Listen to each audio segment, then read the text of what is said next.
ایک بار پھر سے آپ کو بتائیں کہ پاکستان نے افغان طالبان رجیم کی بلا اشتعال کارروائی کا منہ توڑ جواب دیا ہے۔ آپریشن غزب للحق جاری ہے۔ فضائی اور بری افواج تابڑتوڑ حملے کر رہی ہے۔ افغان طالبان کے انگور اڈا سیکٹر میں افغان پوسٹوں کو بھاری نقصان پہنچایا گیا۔ افغان چالی پوسٹ اور افغان بابری پوسٹ کو مکمل طور پر تباہ کر دیا گیا ہے۔ پکتیا کے علاقے میں بھی 5 افغان پوسٹوں پر قبضہ کر کے پاکستان کا جھنڈا لہرا دیا گیا۔ وزیر اطلاعات عطا اللہ تارڑ نے بتایا کہ اب تک کی کارروائیوں میں افغان طالبان کے 133 کارندے ان کارروائیوں میں ہلاک ہوئے ہیں، جبکہ 200 سے زائد زخمی بھی ہوئے ہیں۔ کابل، پکتیا، قندھار میں فوجی اہداف پر حملوں میں مزید ہلاکتیں ہو سکتی ہیں۔ پاک فوج نے افغان طالبان کی 27 چوکیاں تباہ کی ہیں، 9 چوکیاں قبضے میں لے لی ہیں۔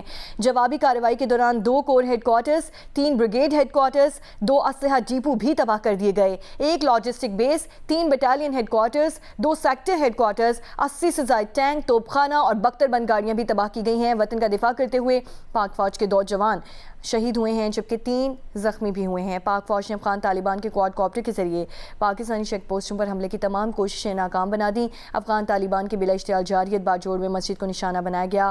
مسجد کے چھت اور دیگر حصے بری طرح متاثر ہوئے۔ باجوڑ میں افغانستان کی جانب سے فائر مارٹ گولے آبادی پر گرنے سے کئی شہری زخمی بھی ہوئے ہیں۔ پاکستان نے افغان طالبان رجیم کی بلا اشتعال کارروائی کا منہ توڑ جواب دے دیا ہے۔ آپریشن غزب للحق رات کو جاری ہوا۔ فضائی اور بری افواج تابڑتوڑ حملے اس وقت بھی کر رہی ہے۔ افغان طالبان کے انگور اڈا سیکٹر میں افغانی پوسٹوں کو بھاری نقصان پہنچایا گیا ہے۔ افغان چالی پوسٹ اور افغان بابری پوسٹ کو مکمل طور پر پاکستانی افواج کی جانب سے تباہ کر دیا گیا ہے۔ پکتیا کے علاقے میں پاک افغان پوسٹوں پر قبضہ کر کے پاکستان کا جھنڈا لہرا دیا گیا۔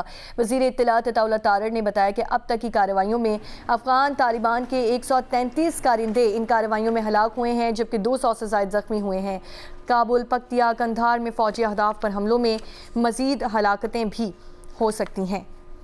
پاک فوج نے افغان طالبان کی 27 چوکیاں تباہ کیں، جبکہ 9 چوکیاں اپنے قبضے میں لے لیں۔ جوابی کارروائی کے دوران 2 headquarters, 3 brigade headquarters, 2 اسلحہ ڈیپو تباہ کر دیے گئے، 1 logistic base, 3 battalion headquarters, 2 sector headquarters, 80 سے زائد ٹینک، توپ خانہ اور بختر بند گاڑیاں بھی تباہ کی گئیں۔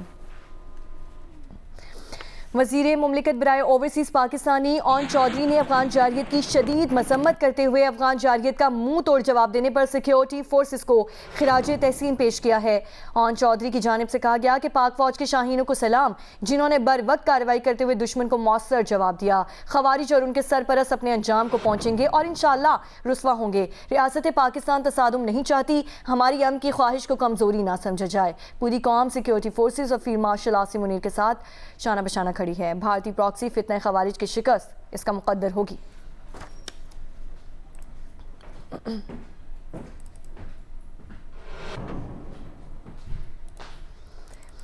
دوسری جانب امیر جماعت اسلامی حافظ ایم الرحمان کی جانب سے کہا گیا کہ پاکستان کی سلامتی اور دفاع 25 کروڑ پاکستانیوں کی ترجیح اول ہے۔ 2 ہمسائے سامع ممالک کے درمیان یہ صورتحال نہایت تکلیف دہ بات ہے۔ طالبان کو یہ سمجھنا ہوگا کہ بھارت ان کا دوست نہیں ہو سکتا۔ طالبان کی حافظ ایم الرحمان کی جانب سے یہ کہا گیا ہے، پاکستان اور افغانستان کے درمیان یہ کشیدگی کسی کے مفاد میں نہیں۔ امریکہ اس وقت ایران پر لشکر کشی کے بہانے تلاش کر رہا ہے۔ غزہ میں کیے گئے جنگی جرائم سے توجہ ہٹانے کے لیے جنگ کا مرکز تبدیل کیا جا رہا ہے۔ امیر جماعت اسلامی حافظ ایم الرحمان کی جانب سے کہا گیا۔ مزید انہوں نے کہا کہ حکومت پاکستان کی جانب سے اس اہم اور نازک موقع پر قومی مشاورت سے گریز ناقابل فہم ہے۔